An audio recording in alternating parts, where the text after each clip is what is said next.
Welcome back to Politics Unleashed. My name's Danny Hakenen, joined by Chris and Michelle Badaluk, and we're about to get into the federal portion of our show. Let's talk about Chris D'Entremont and the floor crossing. Who wants to go first? What a snake. What a snake. Honestly, though, I mean, you have to be a pretty shitty person to think it's okay to cross the floor right after an election. I mean, at any point, it's a betrayal. But I mean, those people, that is a largely liberal riding, okay? But these people, I mean, they wanted to switch sides. They've seen the devastating effects of the Liberal Party. They woke up, they smelled the coffee, they voted for a conservative only to get betrayed like this. I mean, they should have called some sort of by-election in that riding, because I mean, you voted for a conservative leader, now you're not going to have one. You donated thousands and thousands of dollars towards their campaign. You donated your time and your efforts to help them campaign, and for what? And I mean, I feel so bad for them. I really do. That's awful. That's a fair question. Chris, why do you think D'Entremont did this? Well, I mean, we touched on it a little bit last time, but I think it's pretty clear. I mean, what I read since then was the deputy speaker gets a 50 grand pay bump. Yeah. So I'm like, why was this guy so enamored with the idea of being deputy speaker? I mean, it's actually kind of a boring job. You get to speak out less on political issues, and you just, whenever the speaker's not moderating debates, you go up there and you moderate the debate. But clearly it was just purely kind of pecuniary, I get another 50 grand motivation for him to have this job.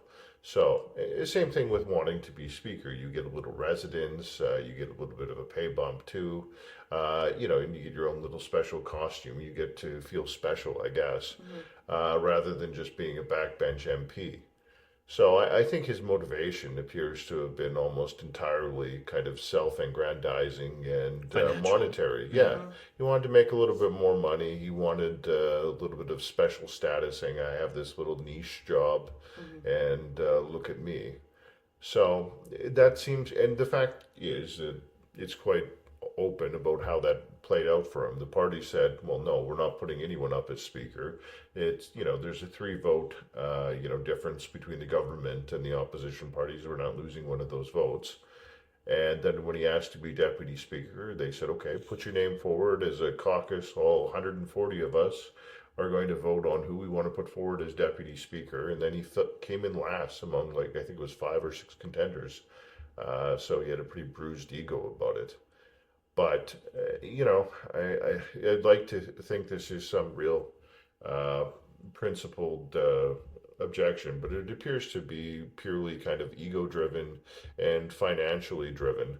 Because, if you look at what he was saying even a couple of weeks ago, he was saying that what the Liberals have done to this country is inhumane, and how they've allowed the price of food to rise, and the costs they're enforcing on Canadians and seniors and families where people are struggling to pay for groceries is reprehensible, and demanding they take immediate action to alleviate this crisis that they've caused. And then, 3 weeks later, he's essentially saying, I've changed my mind, I've crossed the floor, everything is fine. I mean, either this guy's a massive hypocrite and an entirely insincere, or, it's just something where he's sulking because he didn't get his extra 50 grand in wages, and he didn't get his special little gig. I think it's both. Because, I mean, that's a huge shift to just align yourself with the Liberals, who you even stated that they've destroyed this country. I mean, yeah, it doesn't make a lot of sense to me. Why? I mean, aside from having a bruised ego, it kind of makes you think, what's going on behind closed doors?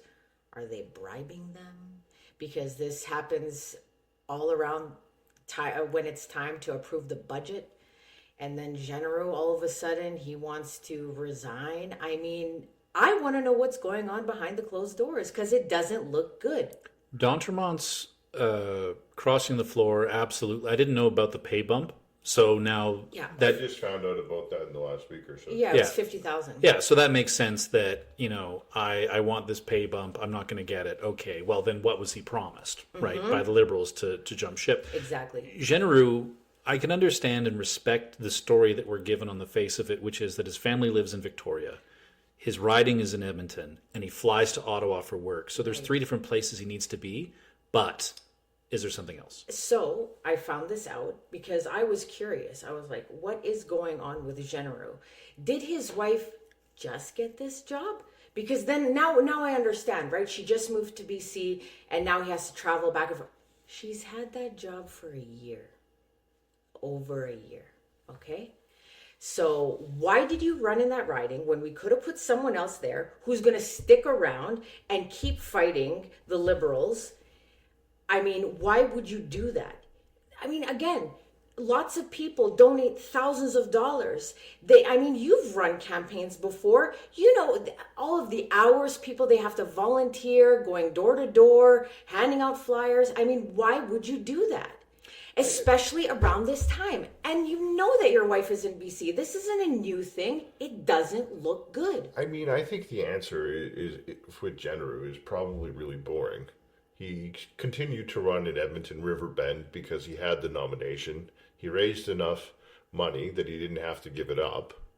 And if he'd moved to Victoria and wanted to pick up a nomination there, he'd have to go and basically start from scratch. He'd have to go meet a bunch of people, sell a bunch of memberships, introduce himself to the community, and try and kind of push out the people who would have been running there out of the way. And it's probably not going to be nearly as an attractive a riding as Edmonton Riverbend, where he's kind of comfortably winning by 5 to 7% fairly routinely. So, I expect the reason he ran again was simply, well, I have this sewn up. And after being in opposition for the better part of 10 years, it looks like when Pierre's ahead by 20 points, I'm finally going to see my time in government. I'm going to get a great committee assignment. Maybe I'm going to be the head of a government committee. Maybe I'm going to be a cabinet minister. I can do this for another 3 or 4 years. Maybe get my pension bumped up by having some, things in my resume now, which give me some higher years of earning. I'm going to get to push some of my policy objectives, which I've been waiting to do for the last 10 years. And, it's going to be worth it just to hang in there for a couple more years and be on all these flights. But when he's back in opposition, he's like, my wife's over here. I'm on the plane between 3 places all the time. Do I really want to keep doing this? I can see that being a realistic thing. That's fair. Well, but before we move on from that Autremont guy, I just want to point out, that guy has really screwed himself because, crossing the floor like that almost never works out. Like, the reality is that all the people who supported him and worked for him and donated to him are going to consider it a massive betrayal. And it's not like the Liberals on the other side are going to welcome him with open arms, because he's run against them federally 3 times. It's not like this was a new seat. It was his first time. He had no political background. He was an MLA for like 15 years as a progressive conservative. Then he's been a conservative for 3 terms. So he's run against them over and over and over again for the last couple decades. Do you think they're going to welcome him with open arms? You know what? That's actually funny that you said those exact words. Welcome him with open arms. I just saw a video of him walking into a huge room, and they were all clapping and cheering for him and hugging him. So they actually were welcoming him with open arms, quite literally. So it makes me wonder what the hell they were cooking up behind the scenes and what their plans are. Wow. And then there's a clip going around of him going to a Remembrance Day ceremony in his own riding, and he's getting booed. Well, yeah, the Conservatives are going to remember this and not respect it. And then the Liberals who didn't vote for you, or the left of center leaning voters, how can they trust you? They never will. And the thing is that all the Conservatives around you are going to paint a target on you. That's why it makes it even harder to be a floor crosser, because if you're going to campaign against someone in Nova Scotia, sure, your priority is probably your own riding where you're going to try and help your local candidate. But if you have a few extra hours and you're thinking about maybe contributing somewhere else in Nova Scotia, or you're thinking about throwing a few extra bucks towards any other candidate in Nova Scotia, it's going to be the guy who's running against Chris D'Outremont, because everyone remembers traitors and no one likes them. The people who they defect to don't like them and don't think they're trustworthy, and the people they betrayed never forgive them. So, I mean, he's in an unenviable position. I doubt he'll even run again, to be perfectly honest. I'm sure he'll retire. No, most likely. It would be stupid to run again. Well, he's even kind of said he's not sure if he's going to run again, which is, I take as kind of a soft, no, I'm done after this. Yeah. Well, however he chose to make that decision, he'll have to bear out the results of it. But something that we're all going to have to bear the burden of is how much debt Carney is proposing. $82 billion, I think, is in the budget for a deficit. You know what? I always thought, like, who could be worse than Trudeau? I mean, Trudeau messed up this country so bad in every measurable way. Yeah. And then this guy comes in and says, hold my beer. I mean, this is crazy. Who'd have guessed that, being told, oh, it'll only be a $10 billion deficit and then it's $40 billion from there on out, that we would miss that. Right? I feel like the guy from Tiger King, I'm never going to financially recover from this. Well, and the thing with Carney's budget deficits are, it sounds like they're going to be even worse than what they announced in the budget, because the big rumor that the news organizations are circulating is the Liberals are even backing down on their public service employment cuts, because we're at these huge historical highs for public sector employment. The Liberals announced in their budget they're going to cut kind of across the board 15% to kind of rein in their budget from being well over $100 billion this year. And now some of these media companies are saying, oh, well, it's not going to be 10%, it's only going to be 2%, which means all of the savings they're applying against what the budget deficit will be are going to vanish. So instead of having this $78 or $80 billion deficit, it could very well be pushing 100 if all of these public sector cuts are actually going to disappear.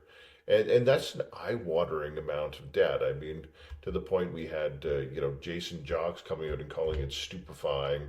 And I forget the exact other adjectives he used, but he started off with startling, alarming, stupefying, and those type of adjectives, which is not usually what you hear from a public servant. For those of you wondering, the gentleman Chris is referring to is the parliamentary budget officer who is accused the government of essentially cooking the books. Yeah, I mean, now in the last couple of days, he's even out there saying what the government calls investments. And I'm using air quotes around investments, because what they call an investment, he's basically saying would be called spending by anyone else. And he says of the things they call investments, at least 90 billion over the next, I think it was 3 years or so, are not actually investments. Like, they're not a road or a bridge or a port or anything like that. It's just, we're spending more money. Like, if you create a tax cut, that is a spending policy. That's not an investment. And because of that honesty, the Liberals are looking at replacing him with someone who has tact and discretion. In other words, it's quite unfortunate that the Liberals never have accountability for their own party and within their party. I mean, the Conservatives, it doesn't look good optically that we've changed our leader multiple times. However, it does say something about how we hold our politicians accountable, and that's important. We need to remember that they're public servants and they're working for us, not the other way around. The Liberals don't see it like that. Yeah. They think everyone should, treat them like kings and queens and not hold them accountable. I mean, it's just not good. Even the RCMP, they failed to investigate Justin Trudeau. I mean, no one will hold the Liberals accountable. And so if anyone says anything bad about them, especially someone who's not partisan, like the budget officer, I mean, they don't want to hear it. And that's unacceptable. I mean, we don't live in some sort of dictatorship, some sort of fascist government. And I mean, we need to hold these people accountable, especially when they're actively destroying our country in every measurable way. I think it's funny that the people I know in my life who are liberal, left leaning, whatever term you want to use, how they would be like, oh well, you guys got rid of Scheer, you guys got rid of O'Toole, what's wrong with you? Why do you get rid of your leaders so quickly? But then we see 10 years of Trudeau, Right. and everything that happens and goes. When he became leader, he told the party get rid of that legislation because he wanted to make sure that the party itself didn't have rules to remove him. So you can dump on us for having rules to remove leaders that we're unhappy with, but you should ask for that same level of accountability. Absolutely. Yeah. It was interesting also that the media was trying to do everything they can to question Pierre's leadership, it's as opposed to the budget. So Nate Erskine-Smith, who's a Liberal MP, he came out himself and did a video and he criticized the budget. And it was really interesting. I saw on CBC an article or I should say David Cochrane was doing a piece where he was like, well, why are they doing that? I thought he was a Liberal. It's like, yeah, you can still criticize, like we did in our previous provincial segment. You can still criticize your government. You can still criticize your party. That's actually the right thing to do, is not just blindly obey. So we'll see what the media has to do. We'll see if they continue to just focus on Pierre, if they're actually going to do their jobs. They have to. I mean, the Conservatives are always actively, campaigning to defund the CBC.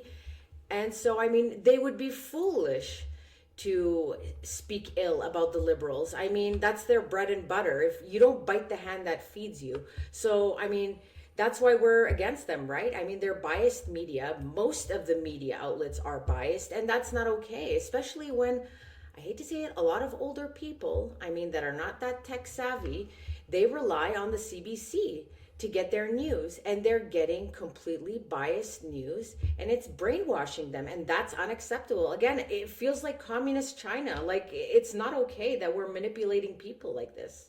Well, and it's interesting that we're one of 3 countries in the world with state-sponsored media. Yeah.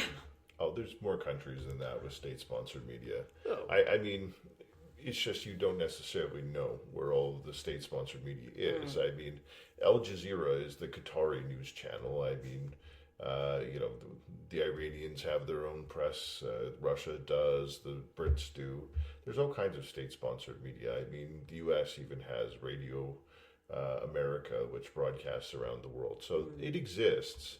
It's just our state-sponsored media is so relentlessly partisan, Right. that it hurts. I mean, I remember watching a clip of that fellow Travis. His last name escapes me, but he was a CBC anchor up until a few months ago, and now he has his own YouTube channel. And he was just talking about how politicized the CBC is, and he was saying that he had reached out to Pierre and wanted to have Pierre on his program, and the CBC bigwig said no, he has to go on one of the programs with one of our 2 main political anchors, and he won't agree to do that because he thinks they're so biased. And he said, okay, great, well, he'll come on my show. What's the problem? And he said, no, we're not going to allow that. Yeah. And they also kept discouraging him from having any kind of guests on his show who had any kind of political leaning that wasn't somewhere to the far left. So there's this very deliberate policy of basically skewing their coverage. Well, and so the CBC staffer was Tonight host Travis Danraj. And so he claimed he was sidelined and silenced and had no choice to resign after he raised issues to the public broadcaster. Ironic that it's the CBC itself that's reporting on itself, as one of its former hosts is saying that he complained about a lack of diversity of opinion, as well as an editorial imbalance in its political coverage, which we all see. Yeah, I heard him on his YouTube channel. He basically said, well, they think, well, here's this minority guy. He must think just like us. But he's sitting there trying to be a serious journalist and hear both sides of the issue. And they're like, no, that's not what we do here at all. Right, because, I mean, they're focusing on Pierre and saying that, oh, maybe he's not a competent leader. He can't even keep all of his MPs.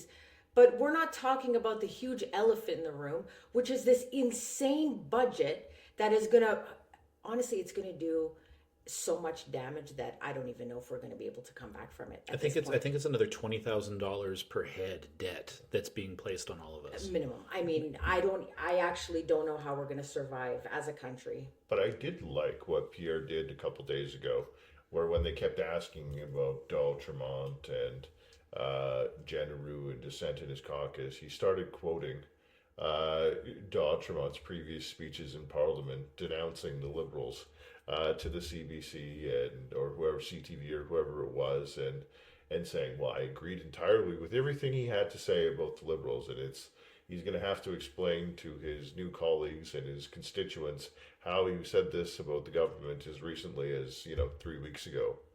And he pointed out that he was waiting for the breathless reviews of Nate Erskine Smith's video, where he pointed out that the budget was massively overhyped. And it fell short of being the generational investment they were claiming it was going to be. And there was really no defensible reason why we were going to pass on these costs to our children and our grandchildren for today's spending, which is an entirely valid question. I mean, we're putting ourselves in this horrible position where we're going to have debt that goes on for generations. We're spending $1 billion a week, and it's going to get worse in debt. We're just in debt servicing charges. It's $1 billion a week right now and rising. And not only is the debt concerning, I mean, the countries that we're making, that we're, working on our relations with, it's quite concerning. I mean, we're trying to, negotiate deals with China, all while CSIS just made a public announcement, which they don't do. This is unprecedented, by the way. And they came out and they spoke about how China and Russia are spying on us in the Arctic, yet we're trying to do all of these trade deals with China. I mean, are they incompetent or are they malicious against their own citizens? That's what I want to know. What the hell are the Liberals doing? Are you trying to sabotage us in even more ways than financially? Like, you're actually going to let these people spy on us, take our information, do whatever they want with it? I mean, this is not okay. Well, yeah, I mean, CSIS is historically silent on many things. Very silent. In fact, so I shared this off camera, off microphone. So after I graduated university, I actually applied to become a data analyst with CSIS, and so they have an office here in Edmonton. I drove to it. I'm at least gonna keep their anonymity, but I drove down. Welcome, CSIS. Yeah, drove downtown. And then I parked, and then I called them, and they answered, and they said hello, and I'm like, yeah, my name's Danny Haken, I'd like to drop off a resume. I found your office. I'd love to drop off a resume as a data analyst. And I'm like, I'm in the Blue Genesis out on the street. They're like, submit it online. Never phone this number again. And I thought to myself, I found you. I found you. I'm a great spy. Give me a job. But they're very private. So the fact that they just came out in public on news stations and said this. It must be something serious. It is something serious. And the Liberals are just sabotaging. I mean, this is treasonous, if we're going to be honest about it. Well, if you remember back a few years, they also warned about Chinese spies essentially infiltrating multiple levels of government in Canada. They were raising alarm bells on that. And, the level of coordination between the Liberals and the Chinese communists is actually pretty concerning. They were donating huge amounts of money to Trudeau's foundation. They've been operating police stations, quote unquote, in their embassies and in Canada and their consulates. And, they've been using them to intimidate Canadian citizens or Chinese nationals who have emigrated to Canada. We had that Liberal candidate who was suggesting there was a bounty on his on the Conservative candidate's head for his previous activism in Taiwan, and that people should grab him and drag him into a Chinese consulate so he could disappear to China. It's really kind of frustrating that we have this level of foreign interference in our country. I mean, if we know people are doing these things, what you're supposed to do is basically kick them out. I mean, the Americans would never tolerate these kind of things happening in their body politic. I mean, it's just not what a serious country allows. I mean, it's not just frustrating. I mean, this should be deeply concerning for every single Canadian citizen. I mean, they flew a spy balloon in our airspace. Was it us that shot them down, or was it the Americans? It was the U.S. Yeah. I mean, this is why I'm kind of a separatist. I'm like, I want those people that actually give a shit about our sovereignty, about our security. I mean, the liberals don't care at all. They're letting the beast in. So I just want to interject and add something. It's interesting that whenever conservatives point something out, the liberals will say, well, it's not happening. And then more evidence comes out and they go, okay, it's only happening a little bit. And then finally they go, okay, it's happening a bunch, but here's why it's a good thing. It's honestly, the amount of gaslighting from them is insane. Yeah. It's awful. Chris, you wanted to say something. Well, we also had that whole study into the fact that the Chinese were trying to manipulate elections in Canada and may have influenced the outcome in a dozen ridings when O'Toole was running as leader of the Conservative Party against Trudeau. And it's obvious they were running a social media campaign against the Conservative Party because of their stance on China. Mm-hmm. So the idea that we need to cozy up to China further, I think the way that country operates is just reprehensible. I mean, they're operating concentration camps on an ongoing basis. Human rights and rule of law and all those kind of things in China are kind of a fairy tale that doesn't exist, and it's basically 1984 being lived out in real time. Yeah. I wanted to add that for those of you listening, if you want to look up the Uyghurs, which is a Muslim minority group that lives in China, they're the ones that have essentially been rounded up into those camps. Right. Yeah. And beyond that, I mean, one of the unfortunate things in Canadian politics is on an international basis, we should have a much closer relationship with India than we do with China, because it's a democratic country where there's a large number of English-speaking people. We have a large number of immigrants from India to Canada, so there should be naturally a much closer relationship. But for whatever reason, there's been this kind of pandering to a radical Sikh minority that is somewhat supportive of kind of some separatist sentiment in India, where they've committed acts of terror in some cases, and we've been unwilling to even extradite people who have been proven to do crimes. I don't think that's reasonable. I mean, if people are engaged in actual criminal activity, we should extradite them to any kind of friendly country.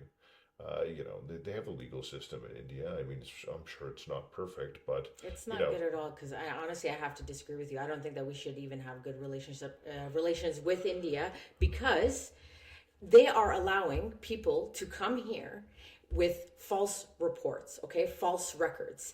They're actually not looking into their criminal records. They know this, or they'll actually wipe it out. And they give us the worst of the worst. And that's why you see a lot of people, they're not happy with the quality of immigrants that we are getting. Because back in the day, if you wanted to immigrate here, my God, my parents, when they immigrated here in the 70s, I mean, they had to jump through all of these hoops. They had to make sure they're educated, that they had no criminal record, that they spoke English. There's so many different things that they had to abide by in order to be accepted. And it took years to do so. And now they're just speeding up the process, and they're not even looking into anything because they're getting fake reports. Yeah, but that's our fault. It's a third world country. Absolutely, but it's both. You can have whatever fake documents you want in a third world country if you're willing to pay some money. Sure, but why would we even entertain them or try and work on relationships? Well, here's the thing. Whether you want everyone immigrating to your country or not is a separate issue from your ability to trade with other countries. There's lots of other countries where we don't want millions of immigrants from. Yeah. But we should be perfectly prepared to say, we have products that you could use, and potentially you have some products or at least money that we would like. Yeah, fair. Let's have a good trading relationship. And I think that is something where we should be trying to have closer relations with India. I'm not saying we need more immigrants. I think that's a different issue. Right. Immigration in Canada has been completely broken by the Liberals. And they've brought in all kinds of unskilled labor that arguably we don't need, and which has really been done to, as a subsidy to business owners against all the Liberals' anti-business legislation. Like, they've raised taxes, they've raised regulations, they've made Canada such a horrible place to do business in, that they basically are trying to prop themselves up by undercutting Canadian workers and bringing in these basically indentured workers that will do whatever the business owner wants and take wages that are less than minimum wage, or pay the business owner an amount to rent specifically their condo or their house where they throw 20 people, so that these business owners can make some money under the horrible conditions the Liberals have created. And it's kind of a huge problem for the youth in Canada and for Canadians looking for work. Yeah. I mean, we shouldn't be basically sabotaging our own people. No, and I think that's why it's important to actually improve relations with countries that would actually benefit us, like the Americans. I mean, we've butchered our relationship with them, which is not okay. I mean, if anything bad happens, we look to them for protection and support. Well, so the thing is, America is a consumer. Like it's a consuming economy, right? Like it consumes a lot of material from the rest of the world. We are an export economy. Like I don't know, there's much, like we're not a consumption economy. We produce things for other people to buy. So we should be finding those relationships with other countries where there's that deal. I mean, we had a really good relationship with the Chinese, selling them pork and soybeans right up until the time, if you remember, that we arrested. She was the VP of Huawei, right? So she was landing in Canada, and Trump in his first term said, hey, you need to go arrest her because of these reasons. And it's like, but she didn't violate any Canadian law. And so this is, I think, where we started to really lose. This is the beginning, I think, where we lost credibility as a country, is that we did that. She was placed under house arrest in a mansion. The two Michaels in China that were arrested, two Canadian citizens that were arrested on trumped up charges and then put into jail, as I would argue, as a counter, arrest, counter pressure. And then the Chinese realized, oh wait, we just need to screw with your economy. Hey, guess what? Your reports on pork, yeah, we found some faults with them. We're not importing pork. Oh, your soybeans, we're going to go elsewhere for soybeans. Yep. It's like, okay, but this is a huge impact to our economy. So Canada just at that time shouldn't have done anything. Just said, look, she didn't violate any of our rules. She didn't violate any of our laws on our soil. What do you want us to do? Arrest her and then send her to you? No, we arrested her. We kept her on Canadian soil while Trump and China played their games and negotiated, and we got all the negative impact from it. Well, the thing with China is whatever we do, they're not like a really reliable actor that we can deal with, because even when people complain about the Americans, I mean, the Americans by and large are relatively reliable. I mean, we always have a running issue with them about softwood lumber because they don't understand how our forests aren't owned by private individuals, but they're all owned by the government. So our pricing for lumber is entirely different than theirs, and they claim that's some kind of subsidy when it's not. Obviously, it's just how land's held differently in Canada versus the United States. But we've had these running disputes with them for years, but at the same time, so much of our trade goes there that obviously it would be completely crazy for us to do anything to try and undermine our alliance with the United States.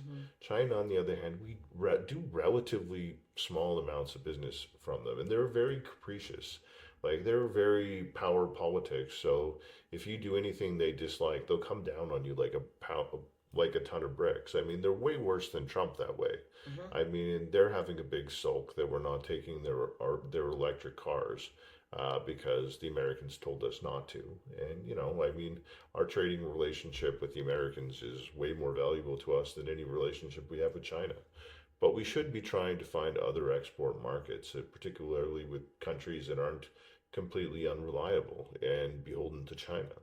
So, I mean, there's many lovely Chinese people, and I'm not saying anything negative about them. No, we're talking about their government. But the government of China is corrupt. Yeah, I mean, it's a very antagonistic entity which attempts to kind of impose its will on other countries, and it's really not really ideal to be dealing with. No. I mean, anything negative people have to say about how the Americans operate, it basically applies about 20 times more to China. Yeah. Well, let's move on and wrap up with something that might be at least some good news or less dreary. So both of you on Saturday were at Alberta Congress. Yes, we were. So Alberta Congress is an event for CPC members in Alberta to put forward their policies that will go to the AGM in January 2026, which is going to be held in Calgary. And so two governance policies and two policies will be put forward automatically to the AGM in January. The rest of them will be put on Ideas Lab, which is like a website for us to rank them, and then the highest ones will make it onto the floor. But yeah, I mean, the policies put forward this year, they weren't really controversial like they usually are. But I mean, overall, it was it was a good event. I mean, on Friday we got to meet Pierre, and that was fantastic. And I mean, he loved my policy, but it was kind of sabotaged. It was by Gord Tulk. If you're in the conservative circles, you know who he is. He always has to speak up at AGMs, and I mean, Chris and I we speak a lot during the AGMs. But Gord likes to edit and put in his 2 cents whenever possible. And it wasn't good.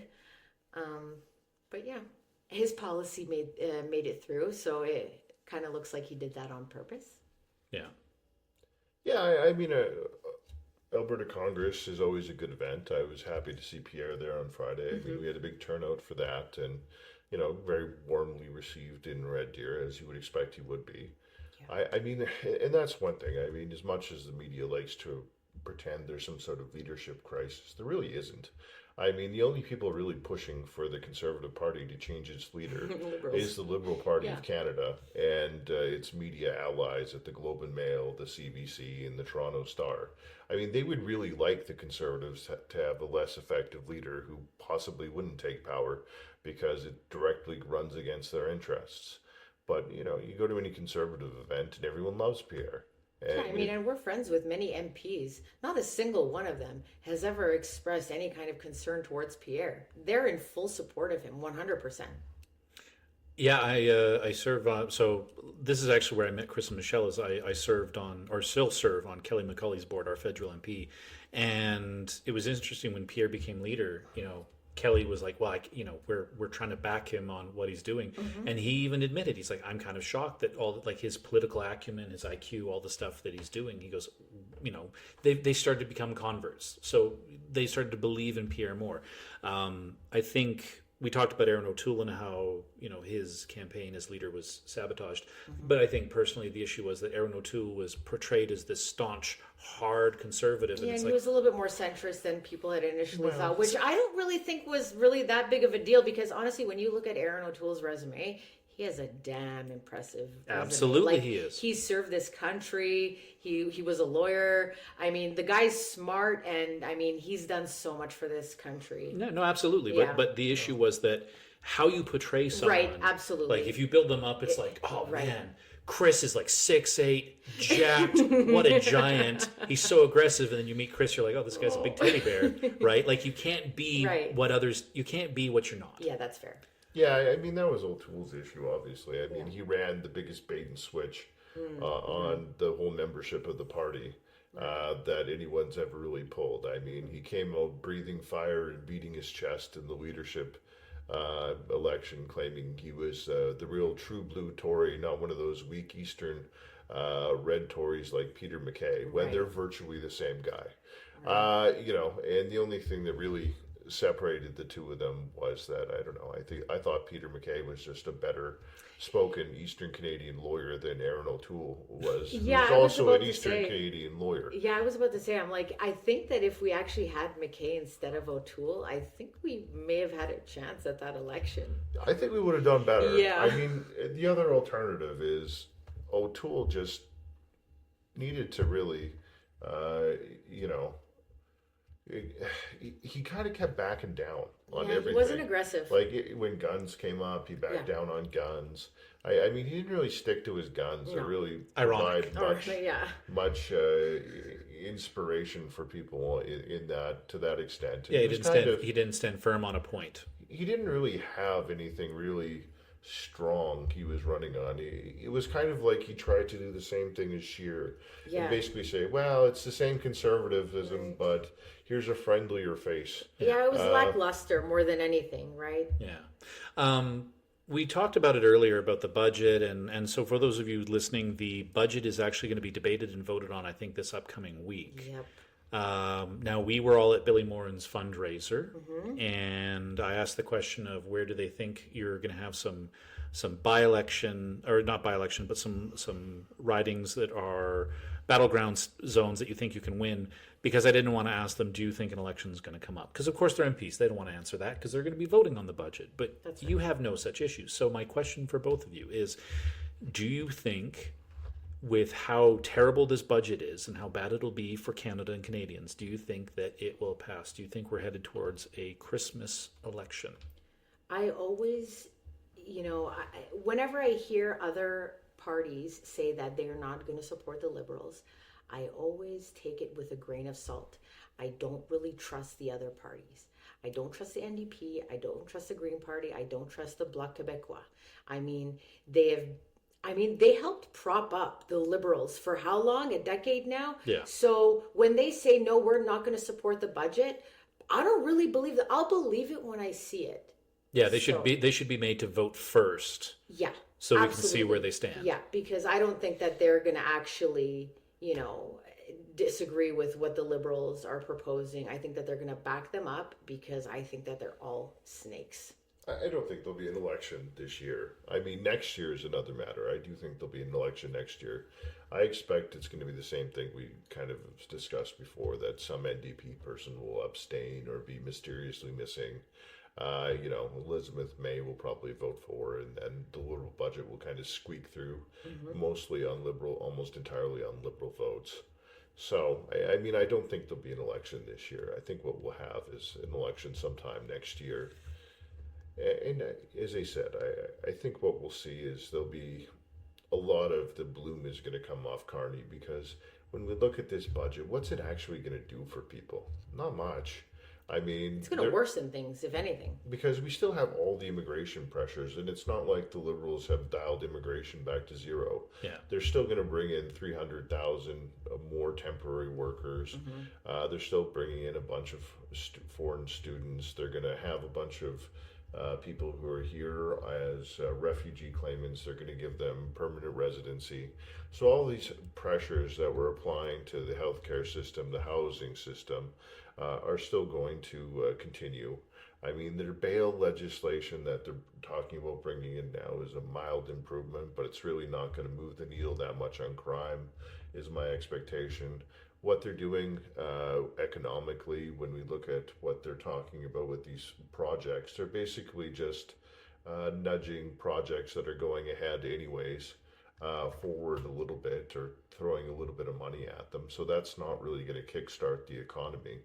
So it's just going to continue to muddle along with more or less the same problems we've had for the last, 5 to 10 years without really changing things in a meaningful way. So I expect that once Canadians have an opportunity 6 to 9 months from now to see that there's really no progress, they're going to be looking for a change. Michelle will give you final word. I mean, that's what I thought during the last election, and the one before that, and the one before that. I mean, I don't think Canadians are going to wake up, or worse, I think that there's some sort of corruption going on with Elections Canada, because you would think after 10 years of crippling policies that people would wake up and smell the coffee. Not to mention, I've been involved in politics for so long. I have never seen a leader in either the Conservative Party, the NDP, the Liberals, that gained that much support like Pierre did. I mean, thousands upon thousands of people came to those rallies, people that were never ever involved in politics, especially young people. I've never seen them group up like that and just show up to rallies at that amount of people. I mean, it was just insane. I mean, I remember the one, they were, in Leduc or something? It was in Nisku, It was wrapping around the building and down the road. I mean, the crowds were insane, yet he lost? Yeah, we had to park 20 minutes away. There you go. So, I mean, it kind of makes you suspicious what's going on. So I don't even think that if there's an election now or next year, I don't think it's honestly going to make a difference, because I think that there's some sort of corruption going on behind the scenes that we don't even know about. But here's the thing. I mean, as much Chris always has to get the last word. If he doesn't speak, he's going to implode. well, I'm guys. just saying, as much as you think it's kind of this hopeless situation, the Liberals could have lost the government if 40,000 people in a few tight ridings had voted differently. Oh, absolutely. No, So it's not hopeless. I'm suspicious. That's what you're not understanding. I'm suspicious of Elections Canada and the Liberal Party because they have them on a leash. Well, we know Elections Canada blew one riding in Quebec by mailing out ballots to the wrong address. Oh, and not only that, they found ballot boxes in people's houses, in their trunks. They took them home with them. I don't trust them at all. There were a lot of voting irregularities that. Irregularities. Yeah, That's such a euphemism. I'm trying to be polite on that. Very one. polite. But we'll try and bring that up in another podcast. We can talk about the elections and go deeper into Elections Alberta and Elections Canada to kind of talk about their systems, because I think that'd be interesting. But we're going to wrap it up here. My name's Danny Heikkinen. I've been joined by Michelle Badaluck. Chris Battler. And so wherever you hear our voices, on whatever platform you prefer, like, subscribe, and leave a comment. Let us know what you want us to unleash on next.